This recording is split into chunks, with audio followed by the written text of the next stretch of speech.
G'day and welcome to Jim's 5am Club. It's Saturday night, it's the end of the day. It's been a very hot, humid day. One of the hottest spring days that we've had for quite a while. And I've just come outside. I've been sitting inside in the air conditioning there, chilling out, chatting with Paula. And I thought I'd just come out the front and check things out and maybe pump out another Jim's 5am Club. I'm on a mission. For those who know me, for those who know me well, I'm on a mission. And when I start something, I just go hammer and tong until I achieve what I've set out to achieve. So we'll just go one at a time, one step at a time, one vlog at a time, and hopefully before we know it I will have clocked up my 1,000 vlogs and achieved my goal. Anyway, we're not going to go on a walk and talk, but what we're going to do is we're going to go and lay on the grass and just do a chat, a relaxed chat to close off the day. I don't know if anybody else remembers, but when I was a kid, there was a program on television called Relaxing with Roma. And Roma was a yoga instructor who would do yoga back in the 60s, believe it or not, on television. I don't know why I'm talking about this, but I guess because I'm going to go and lie on the grass instead of relaxing with Roma. Today's session is going to be relaxing with James, and we're going to do a book summary. I've been pumping out lots of book summaries, and which is quite useful, I think, because I think I mentioned before, time and time again, that every time I read a book, I learn something. Even if I have to read every single word in a book and underline just one sentence, that one thing could be the line that joins 30 other dots. So never underestimate the power of reading, never underestimate the power of learning, because each thing you learn enables you to join the dots and understand, get a deeper understanding of other things that you may want to be looking at learning. So what are we going to do today? We're going to talk about learning from a different perspective. The book summary that I'm going to cover today is entitled Black Box Thinking. And it's an interesting topic. So let me just sit down, position myself in front of this beautiful flowering plant, adjust the camera, and chat about this book.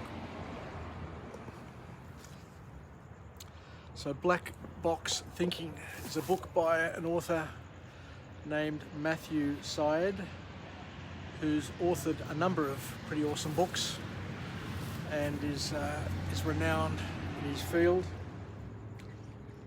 And the objective of this book, or the lesson from this book, is very simple and very empowering for all of us.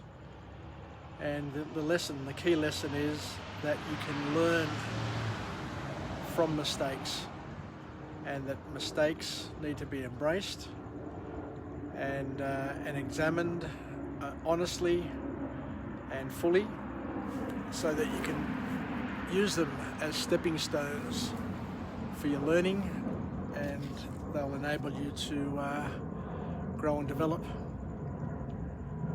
So black box thinking, the word black box, for those who understand, is there's a plane going overhead. All planes have a black box, and when there's a plane crash anywhere in the world, what they'll do is they'll search for the black box, and once they find the black box, that black box will have data, information, communications, which may lead the investigators to work out what caused the accident, And once you learn what caused the accident, then you're in a better position to work out what you can change, what you can fix, what you can learn from it, so that a similar accident doesn't occur. So you fix the bugs. So once again, he talks about here, and as I said before, to embrace failure and to use it as a stepping stone for further success, and to not fear failure. A lot of people are scared of failing, and you can tell, you know, they're fearful of failure. They're fearful of making mistakes, and I don't know where it's come from. It's probably come from their upbringing, from their schooling, from their way they were parented. That they're scared of making mistakes. But you know, until you realise that you can't expand, you can't grow unless you've pushed yourself beyond your comfort zone. And by pushing yourself beyond the comfort zone, by leaning outside your comfort zone, you're going to put yourself in a position where you're going to be making mistakes. And you've got to view those mistakes as an opportunity, a learning opportunity, and not as something which is negative. But the problem that the author has identified, and I think we're all familiar with, is that there is a blame culture that permeates our social circles, our friends, our families, our communities, and everybody's looking to assign the blame for whatever happens which doesn't go their way. But what happens is, once you have a blame culture in an organisation, in a family, wherever, what happens is that people freeze up, people clam up, and the blame culture leads to cover-ups and destroys openness. And once you destroy openness, when you destroy trust, then what you basically do is you cut the circuit, and you're unable to get proper, reliable and empowering feedback in the process. So the author goes on to say that the challenge that we all face with failure in a blame culture, or failure in any aspect of our lives, is that there's a cognitive dissonance which is used, and what it does is it leads us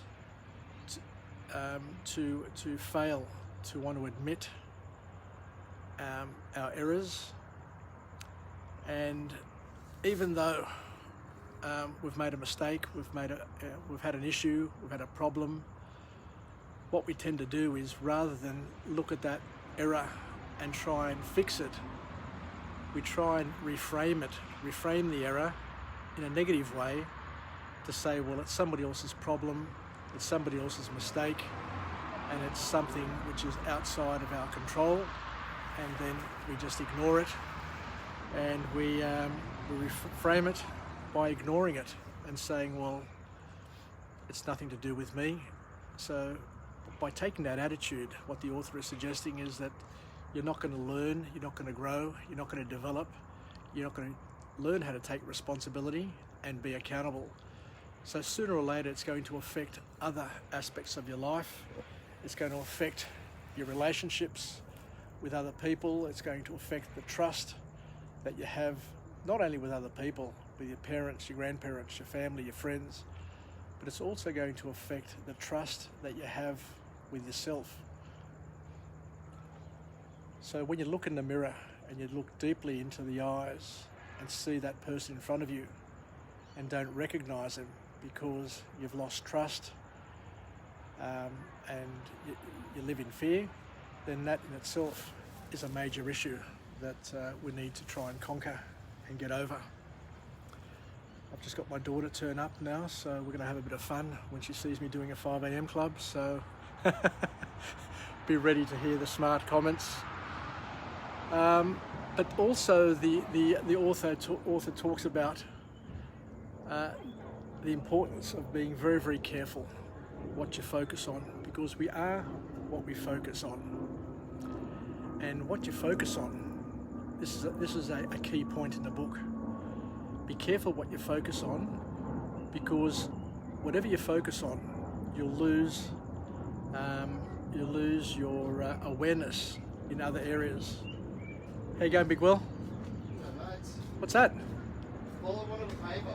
Oh, cool. Okay, mate. I'll just finish off my 5 AM club, mate, and I'll pop in for a beer with you. So, once again, without being distracted and sidetracked, once again, see, I just changed focus, and by changing focus, I lost awareness of what else I was thinking about and what I was looking at. So, the important message is to be honest, be upfront. One thing I loved about Paula, my wife, with the way she brought up my daughters, is that she encouraged them to be honest and open, and basically was able to work that virtue and that skill. I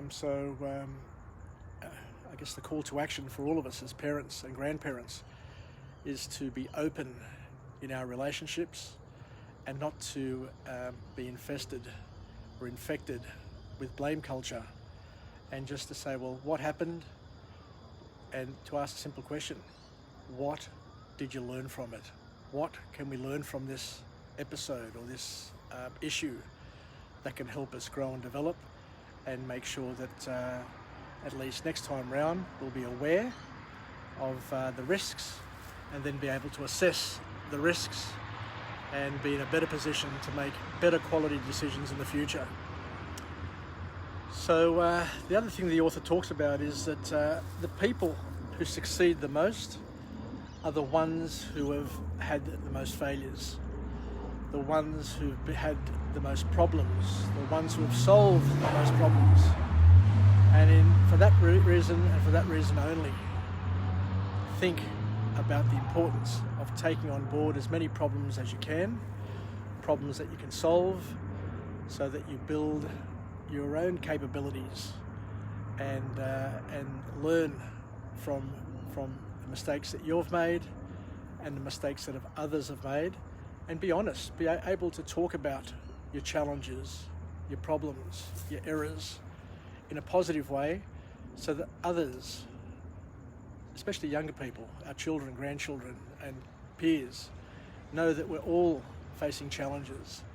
We're all in this world together, and we're surfing the waves that come through. Unfortunately, others have to try and surf tsunamis. They've got bigger problems than all of the problems that I could ever have, in terms of health issues, in terms of challenges from a relationship perspective.